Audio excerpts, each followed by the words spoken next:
Então, a partir da hora que surgem as tribos, a organização melhor, né? Porque a gente tem um conjunto de tribos sendo formado e passa a haver escambo, né? A troca entre eles de produtos. E o mais interessante, como a gente está falando de direito, né? É que vai surgir o Conselho Tribal.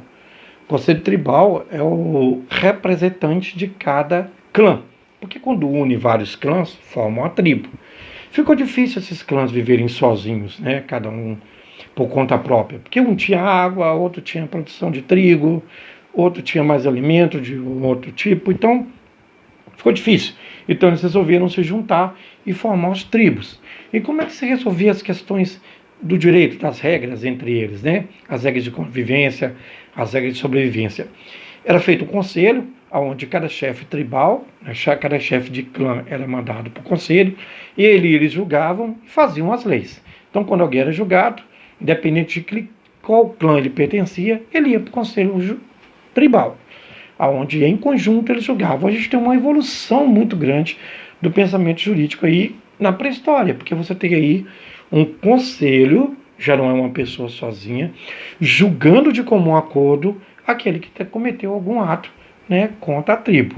Essa evolução do clã para a tribo foi muito importante. Né? Você sai de um conjunto familiar e você agora faz parte de vários conjuntos familiares. Surgiram regras, por exemplo, como o casamento. Vai surgir na pré-história. Porque o casamento é interessante até para salvar e para manter a tribo ali unida. Porque a partir da hora que as pessoas casam, elas se fixam mais na terra. Elas vão ficar ali. Elas vão cuidar dos filhos, vão cuidar da prole. E não tem mais aquela família rudimentar que existia no clã. Porque dentro da caverna ali, ninguém era de ninguém. Vamos falar que todo mundo ali pai tinha filho com filha, irmão com irmã. Agora não. Você começa a ter uma organização social. Lembrando, tudo muito primitivo, tudo muito rudimentar. Mas eles começaram a padronizar isso. Então a gente tem o surgimento das famílias. E além do clã ter deixado de existir como fonte jurídica, como poder jurídico, ele ainda tinha um poder paternal e maternal. Dentro dos clãs, que ainda ali dentro das famílias, quem mandava fazer as regras internas ainda eram os pais. Mas quando se tratava de uma questão tribal, de algo que envolvia a tribo, quem julgava era o conselho tribal. E aí começaram a também usar muito o precedente judiciário. Como eles não tinham condições de criar o direito futuro, não tinham direito o que ia acontecer, eles criavam o precedente judiciário. O que é o precedente judiciário? É você julgar baseado naquilo que já tinha acontecido antes e no que foi usado para julgar anteriormente. Então, alguém matou alguém, qual foi a pena? Como é que foi aplicado isso? Então nós vamos aplicar nessa pessoa também, porque é uma forma muito prática. Usavam também a ordália. A gente começa a ver a questão do religioso. O homem temia o sobrenatural. Sobrenatural, a chuva, o vento, a seca, as nevascas, os vulcões. O homem temia isso que ele não sabia explicar. Então, a partir de então, ele começou a moldar os seus deuses com fatores da natureza, com fenômenos da natureza. E ele começou a uma devoção em torno disso. Então, os deuses eram criados de outros animais, Deus representando o relâmpago, a chuva. E aí começou a aparecer os sacerdotes, que eram pessoas que ficavam incumbidos de organizar o templo e organizar aquela devoção, recolher ali uma doação, um tributo. Ele não pode falar muito de tributo, que ainda é muito rudimentar, mas as pessoas iam lá e cediam algo, alimento, metais. Começa a aparecer o metal, que é uma evolução muito grande também, junto com o domínio de fazer o fogo, porque o metal ele sai daquele uso de ferramentas de madeira e osso para o uso de metais, não tanto para fazer só armas, mas também para desenvolver a agricultura, o arado. Vocês já imaginaram como o arado é importante para a sobrevivência, para a agricultura daquele povo? Você podia, de certa forma, preparar a terra muito mais rápido e muito mais fácil. Então, a religião tem um fator importante, porque ela vai se aproximar de quem domina. A própria pessoa que domina a tribo, ela tem essa percepção, que ela fala, poxa, esse cara é a ponte de Deus, do divino, com o terreno. Eu preciso dele para fazer as leis, eu preciso dele para que essas leis tenham, além da base jurídica, para que ela tenha força religiosa. Então, a partir da hora que eles vão fazendo as leis ali na pré-história, O chefe tribal ele faz junto com o sacerdote, o maior sacerdote ali dos templos, né? Que é o sumo sacerdote, o nome que pode ser empregado ali de acordo com a tribo. Isso vai dar mais base para a legislação, porque aí a gente começa a ver uma unidade muito forte, que isso vai demorar para se separar, que é a unidade do poder político com o poder religioso. A gente vê isso de uma forma muito clara, né? A religião e o poder é um só, né? Nós temos aí a questão da mentalidade jurídica, do pensamento jurídico se tornando muito evoluído. É óbvio que ainda é um conjunto de sistemas muito rudimentares, né, precários, mas já começam a desenvolver. Então a gente tem aí essa formação aí desse poder que a gente não sabe desassociar o que é poder político e o que é poder religioso. A gente tem o mesmo contexto, né, que quando vai colocar alguma lei para ser vigorada, vai reunir o chefe político, né, o chefe tribal e o sacerdote, e vai expor para o povo aqui, ó. Se você ir contra essa lei, você está indo contra os deuses. Então isso tem uma força muito grande. Então esses povos, eles eram povos que viviam do poder religioso, do poder político do clã ali, né, depois da tribo, e eles foram evoluindo, e aí até que surge a classe social. Olha que interessante que surge a classe social. Eles começam a perceber que quando as pessoas morriam, elas carregavam com elas tudo que elas tinham de valor. Além disso, não existia testamento, não existia direito de sucessão. Com a evolução das tribos, foi importantíssimo os pais que morressem deixassem à vontade, ou se isso não acontecesse, a vontade própria, a família fazia, ou quem dominava fazia por eles, dividir os bens entre os filhos. E aí existe uma característica dessas tribos que você entrega o que tem de maior, de mais valioso, para o filho mais velho. Para o homem, filho mais velho. As mulheres quase não tinham direito nessa época. Então, se você tinha muitas terras, o filho mais velho herdava as maiores terras. Aí o filho mais do meio herdava um pouco das terras, o menor herdava um pouquinho. Então, essa divisão de bens da sucessão vai gerar as classes sociais, porque o filho mais velho, que tem mais terras, ele tem um padrão social de poder dentro daquela tribo, de status maior do que o filho mais novo que herdou pouca terra. E aí não vem vocês achar que o filho mais velho vai virar e ser bonzinho. Não, meus irmãos, vou dividir tudo igual. Não, óbvio que não. Ele vai se apoderar do que tem de mais, né, de mais poderoso, de mais rico, do que ele vai receber de mais, né, valioso do seu pai, e ele vai formar uma classe social distinta. Aí a gente começa a ver essas classes surgindo, né, quem tem mais e quem tem menos. Isso lá na pré-história.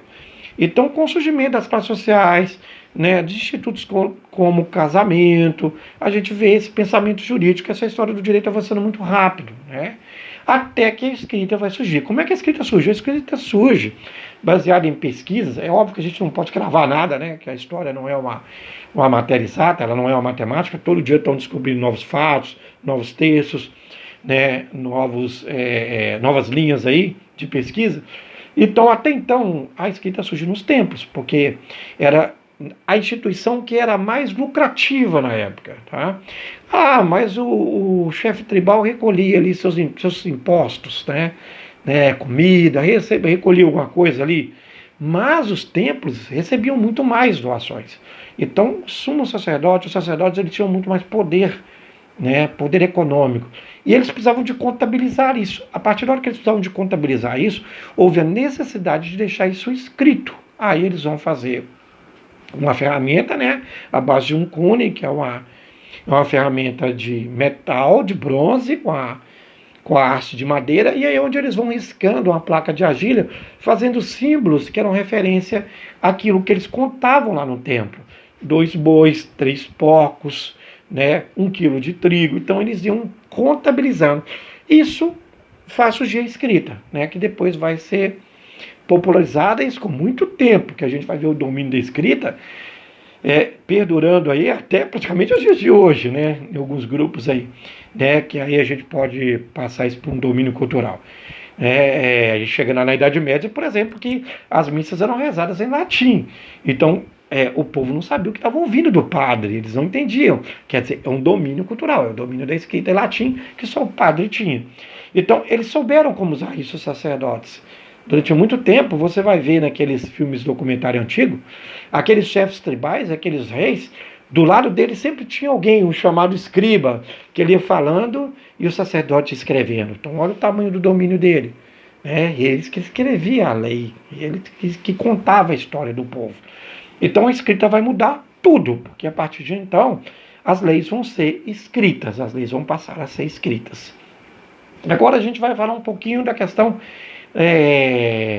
dos crimes, né, e das punições. Crimes de roubo, furto ou apropriação de algo que era da tribo era algo feito, era castigado com muita crueldade, porque que rigidez, porque tudo era coletivo. Se você rouba algo de alguém, você está roubando algo da tribo, entendeu? Não tinha uma coisa privada ainda. Então você está roubando algo da tribo, então você era penalizado de forma muito rígida. E aí, qual que era a pena que eles mais usavam? Era a ordalha. O que é a ordalha? É o julgamento divino. O conselho tribal se reunia e a partir da hora que eles não encontravam uma solução, uma forma de aplicar uma pena, eles tinham dúvidas sobre isso, eles decidiam para os deuses. Os deuses resolviam os deuses que tinham que decidir isso. Então eles amarravam a pessoa dentro de um saco, com uma pedra, e atiravam no rio. Geralmente nessa época, as tribos foram desenvolvendo ali na Mesopotâmia, naquela área do crescente fértil, onde tinha um rio de Tigre e Eufrates, que a corrente era muito forte, e o cara praticamente estava morto, Se ele sobrevivesse, era uma vontade dos deuses, que ele era inocente, que ele estava livre daquela punição. Aí a gente sabe o que deu, Ninguém sobrevivia. Isso era importante pelo olhar do direito, porque se você for parar para pensar, vamos entender o raciocínio, o pensamento jurídico, para quem julga é muito tranquilo. O cara sai completamente com a consciência limpa. Nós tentamos, não conseguimos achar um fator em comum aqui de decisão, nós vamos jogar para os deuses. Os deuses sabem o que faz. Vamos jogar o cara no rio. Se ele sobreviver, perfeito. Os deuses querem que ele sobreviva. Agora, se ele morrer, ele era culpado. Ele era culpado e ele merecia esse castigo. Então, como todos morriam, eles iam para casa tranquilo, o povo acreditava naquilo. Então, os deuses decidiram o melhor dentro daquele julgamento ali, chamado Ordalha, que é o julgamento divino. Outra também punição que era terrível era o banimento. Como o solo era sagrado, a terra era sagrada, e você viver naquele ambiente que era algo sagrado, tudo que te expunha aquele exterior, fora dali, era perturbador, era ameaçador, causava medo e não te dava proteção. Você ficava longe dos seus deuses. Então, talvez o cara preferia morrer do que sofrer o banimento, porque teria que ser expulso do convívio dele, expulso daquela vida que ele tinha ali, com a sua comunidade. Interessante nesse período, gente, que muita coisa evoluiu muito rápido. A gente está fazendo um vídeo aqui, a gente está contando uma história de milhares de anos, desde o homem solitário até o surgimento de tribos, Isso não foi do dia para a noite, Então essa consciência jurídica, essa formação desse pensamento jurídico, ele não foi do dia para a noite, mas ele evoluiu muito, contribuiu muito, porque o homem passou de ser um homem nômade, pensante sozinho, formando um clã familiar, e agora ele tem uma tribo que ela só vai crescendo, crescendo até formar cidades. Quando forma cidades, que aí o que é a cidade? Lembra, o clã é um conjunto de tribo. A cidade perdão, a tribo é um conjunto de clã. Agora a cidade é um conjunto de tribos. Então nós vamos ter uma organização muito maior, porque assim como as famílias vieram e formaram o conselho tribal, agora os conselhos tribais vão vir e formar os conselhos das cidades, que vai chamar tribunais, os tribunais das cidades.